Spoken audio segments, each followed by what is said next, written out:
My name is James Brown from Aldevron. It's great to be at Phacilitate once again. So today I'm going to talk a little bit about some, not so much science, but just roles, responsibilities, and project management concerns in working with CDMOs. So just a little bit about Aldevron. We provide high-quality biologics and try to go beyond the traditional CDMO to help our clients.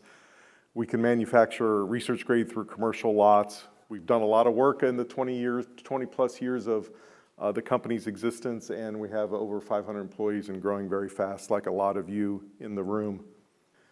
So today what I'd like to talk about is just, kind of to give you an outline of the talk today is, how are we going to interact, the CDMO and the client and, any other parties that are going to be involved in the process. What kind of agreements, communication systems are going to be important?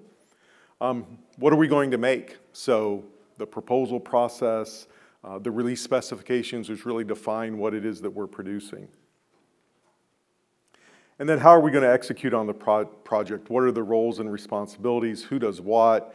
Is there a tech transfer? Are there change orders? How do we handle those sorts of things? So this is a risky proposition here. I've challenged the IT group, Matt, back there, but he's helping me out here. So what I thought I'd try to do, if you guys are interested, is make this a little more interactive. There's a poll. If you go to pollev.com and enter James Brown 040, or if you text James Brown 040 to 22333, there'll be a question there for 1 or 2 words to describe main issue facing clients and CDMOs working together.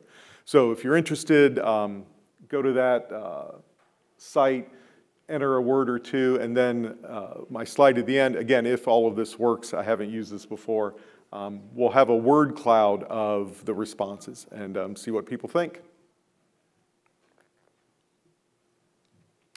So really the interaction between CDMOs and clients starts with the proposal process. So at some level, the CDMO is going to present to the client a proposed project plan that outlines everything that's going to be done and the costs and things like that. Sometimes that starts with an RFP or an RFI from the client. So if a client is interested in soliciting proposals or bids from multiple organizations, they might put together a request for information initially just to see if the CMO is even interested, and then a more detailed request for proposal or some other form of the statement of requirements. Of course, more information is better from the client as far as previous development and production of the product, if there's anything available, historical information about the product that we're trying to produce. All those things are going to be very helpful to the CMO and to the process. Changes and change orders, the proposal should outline how that's going to work if those come up, which they kind of invariably do in these situations. And then the proposal and the statements of work themselves. So what is going to be produced for how much money? At this point, the proposal may lack certain specifics that don't necessarily impact cost. Try to avoid that, but sometimes it's unavoidable, especially in cases if the client wants to reserve capacity for the future. The proposal may include a timeline, or it may not. In some cases, the timeline really can't begin until the proposal is signed, so the proposal typically should outline whether or not there's any commitments there as far as timeline. And then quantity or batch deliverable. So in some cases, the CMO will run at a certain scale, 300 liter, 1,000 liter, 50 liter, whatever that might be. Or in some cases, the CMO will guarantee a particular quantity if they understand their process well enough. And then the manufacturing process itself, that can range from full tech transfer from the client to really no involvement in the client in the manufacturing process. So, does the client care about what process is being used? So with the other thing that comes up is a service agreement. So a service agreement can be an overarching agreement between the client and the CDMO. So the one question is it really necessary? So in some cases, especially early on, a service agreement and the effort with lawyers and everything to produce it may not be necessary. In any case, for specifics, you'll use statements of work. The service agreement may include information about deposits, cancellations, what are the impacts of rescheduling, payment terms, of course, any acceptance and latent defects. So typically, there's a time period where the client can accept the material, but if there's a defect that shows up later in the process, how is that handled? And ultimately, if the relationship is going well and the project is being successful, you want to consider when you really need a supply agreement if the client is going to need consistent delivery of the material over a period of time. Some things to watch out for, just to be aware of in negotiating this and make sure there's clarity is, one thing that comes up is mixing in quality agreement items. We'll talk about quality agreement in a moment, but there are certain elements of a quality agreement that really should live in the quality agreement and not in a services agreement. The services agreement is more about financial terms and business terms. You just want to be careful kind of mixing those together. What are the results of terms and termination? What things might survive the services agreement? The freedom to operate. So is there licensing for a cell line, for example, a particular process that has to be understood and negotiated? What, if any, access does the client have or need to the actual manufacturing process and the materials used to manufacture? In some cases, clients will be concerned about redundancy or multiple suppliers, or what happens if the relationship doesn't continue as far as the process for making their material. And intellectual property, invariably, new things get created with these projects. Both parties bring their own intellectual property and their own expertise to bear. Who owns what and who owns things that get sort of invented or created as part of the process. So another important agreement is the quality agreement. And some things to consider is, early stage, is it necessary? So if we're in sort of the research grade production or early development, you can often get started with a project and not necessarily have the quality agreement in place. Really, that's needed when you go into GMP production.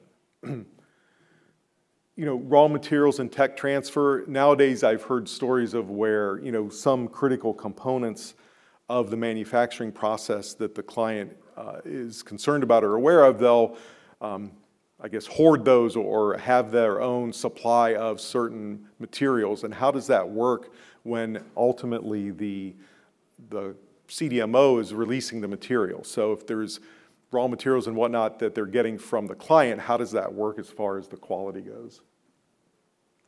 There's an FDA guidance on this topic that's certainly recommended for contracting manufacturing agreements for drugs, so definitely take a look at that, provide some good advice. Assays, can the client conduct their own assays? How does that impact the release of the product? Can they send it to third parties? For example, potency assays are often developed by the client and they're very specific to the product. How does that work when the client and the CDMO are interacting? So some things to watch out for: change control, what happens when things change. Regular and for-cause audits, the quality agreement should outline the circumstances for those, how often. Who approves what? So the quality agreement typically has a list of individuals with different roles in the project. What constitutes notification? So if there's some sort of notification, is that via email? Can it be does it have to be a phone call or a written letter or something like that? And consistency, what happens when individuals join and leave the project? Make sure that sort of thing gets updated on a regular basis.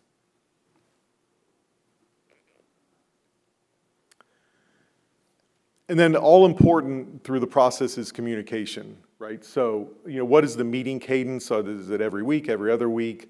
Who does what? So in larger projects, you might consider the RACI chart: responsible, accountable, consulted, and informed. Consistent use of technology. Are we using email? Do people have people's cell phones, text messages? What's the expectation there? Invariably, you're going to approve documents. Well, how's that going to work? Is it going to be in paper? Are we going to use something like Adobe Sign where we route things electronically? Or is simple email, that's okay, you know, response, is that sufficient? Press releases and public statements, that can be a little hairy, and sometimes that's also covered in the services agreement. You know, what can each party publicly say about their relationship? If there are press releases, how are those going to work? Expectations for time to review documents. So that's one of the things that comes up quite a bit is if we're on a timeline and the CDMO has to have the client approve something, how does that work, and what are the expectations to keep on the timeline, because ultimately the client cares about the timeline, but they have some responsibilities in that process. So a couple things to watch out for. Security and access. So we've had situations where, you know, and we'll talk about some of the communication systems. If someone has access to the project, but then they leave the project, the client has to notify the CDMO to take their access away. So it's just important to know who's part of the project at any given time. Regulatory agencies. So when a regulatory agency contacts the client or the CDMO, what's the process by which those responses are made? So if it's an issue with the product that the CDMO has made, they're going to want to have some input into how those responses are crafted and what's being communicated with regulatory agencies. Talked a little bit about press releases and public statements. Watch out for those too. And I put in here the fun parent. I mean, those of us that kid always know, you know, the kid's going to go to the parent that says yes more often than the other parent. So these can be complicated projects with lots of different interactions. So who has the authority to make decisions, and you know, each party has to communicate well within their own organization. So it's been a few slides here just talking about technology, because there's lots of technology options out there, and I think the important thing is to be clear on what technology you're going to use to manage this project and how you're going to communicate. So the first category that's kind of evolving is so-called groupware technology. So we see things like Slack being the most popular, and other things here where, you know, they try to have features that go beyond email, which can be very useful for project management, but you know, the whole team on both sides has to decide, you know, how we're going to use these things and what system we're going to use. If you use Slack internally, but the client uses Teams, you know, how's that going to work? Invariably, there are a lot of documents going back and forth that are going to get reviewed and edited and things like that. So all these file storage systems have some sort of collaboration technology available to help manage working off a document. You know, as I've often said, the minute you send a document as an attachment via email, it's out of date, right? Because somebody may have you know, made changes to it or anything like that. So using these systems to ensure that everybody's working off the same version of whatever document you're working on can be super helpful. And of course, project management itself, it's all about the Gantt chart, right? About, you know, dependencies and when things are being done. So there's several systems out there that you can use. We use Smartsheet a lot. It's very collaborative. You can set up alerts, right? So you can get alerted when things change. So those are, can be very helpful to manage a project across both organizations. So getting in a little more into the meat of a project and the product, you know, the release specification is obviously very important. And they need to be granular, right? So you may not have 100% of the things sorted out in the proposal, but at some point where we have this thing that's going to be signed by the client and the CDMO, needs to be granular and fill in any gaps. When thinking about release specifications, consider the use. Is it a raw material, final product? Because that's going to impact those specifications. Also, the route of administration. So if you have something that's being delivered, say, intravenously, where the, you know, variations in the concentration really may not be that important because it's going to be diluted into the blood versus like delivery right into the brain. I mean, the route of administration can be important. The assay methods, improvement, are there any client-specific assays that are necessary? whatever the release specification is, it should be supported by data. Does this really matter when it comes to your product and its safety and efficacy? So going into one detail about plasmid DNA, something near and dear to my heart, if you look at sort of general categories of specifications, there's performance. So this is, how the material is going to perform, the purity, the homogeneity and concentration, safety considerations like endotoxin, whether or not you want to do bioburden versus sterility, methods of sterility, and then process residuals, DNA, protein, and RNA. So I think the important thing here is when you think about these things, be sure and do a true risk analysis and have things based on science. Sometimes we run into situations where there's a specification that's just historical, and that's the way we've always done it, but people don't understand if it really impacts the safety and efficacy of the product. And unnecessarily constraints in early phase, there are times when in early phase, because you can reach a certain specification, that's how you set it, not based on the performance of the material. So you can say, oh, well, this process, we usually can get this spec pretty easily, so that's what the spec will be. But then when you scale up or to have a different process, that specification may be difficult to achieve or expensive, and then you're in a situation where you're trying to argue for a less stringent specification. So really, even in early phase, drive those specifications based on what's important for your product's performance. So CDMOs, for the most part, manufacture custom products. The client comes in and says, I want you to make this thing. Nowadays, as we're trying to industrialize more of the process, there are certain products out there at the GMP level that can be common for all uses. For example, the helper and packager plasmids for viral vector production. So we would ask, consider whether inventory or custom is necessary, because cost, timeline are going to be affected. And really focus your innovation and competitive advantage on your product and take these standard products when necessary. Tech transfer. Is it necessary? Do you care how the sausage is made? This ranges from all the way from a client-developed process to something where the client just really isn't interested in how it's being made. They just want to meet their specifications. Intellectual property is a concern here. Also, how well you can characterize the product, because if you can characterize the product really well and it's consistent, then the manufacturing process itself is probably less important if you can meet all those well-characterized specifications. What reports and documentation are going to go back and forth, and what process and assays are going to be transferred. Maybe you only transfer a small portion. And then finally, execution. What are the communication expectations? Is the client going to have a person in plant, on-site only, or is there remote viewing? Some CDMOs offer viewing remotely.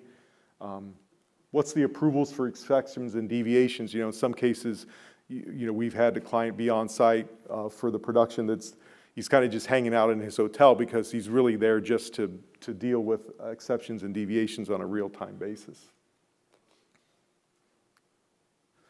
Hey, thank you. You guys actually did it. Okay, this is really good. So here's our result. Communication, big one, on time, yep. Client's roles, changes, lack of something. So some things are lacking for sure. So yeah, thank you for doing it. So yeah, clearly communication is a big deal, but flexibility I didn't mention, that can be very important because there's always going to be changes. So thank you for everyone who participated. So in the end, it's all about patience. So this, when you start even from these cells, you're trying to get something into a patient to make them better. So that's why we're all here. So thank you very much for your time and attention.